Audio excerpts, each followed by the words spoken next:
Hey guys, welcome to our channel. In today's video, we'll learn how to add video overlay in Canva, easy Canva tutorial. So for us to be able to begin, just head on to canva.com, choosing a template to get redirected here onto the editing page. Then right after, it's time to add in the videos that you want to use.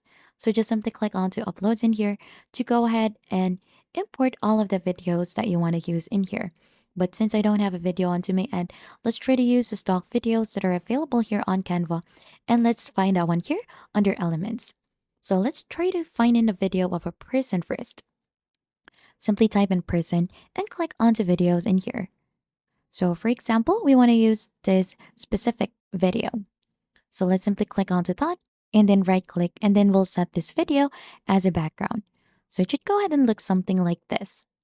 Then right after, you could add in any video as an overlay for this.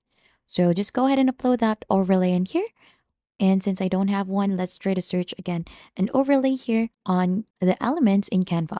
Search on overlay, should be able to find some in graphics or videos. For example, you want to add a sparkly effect.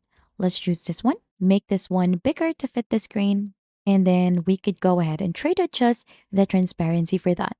So we could lessen the transparency and it should go ahead and look something like this. So if we play the videos, this is how it should look like. As you can see, we have successfully added a video overlay in Canva. And that is just basically it, how you do it. And if you think this has been helpful to you, don't forget to hit the like, subscribe, and we'll see you on to our next video.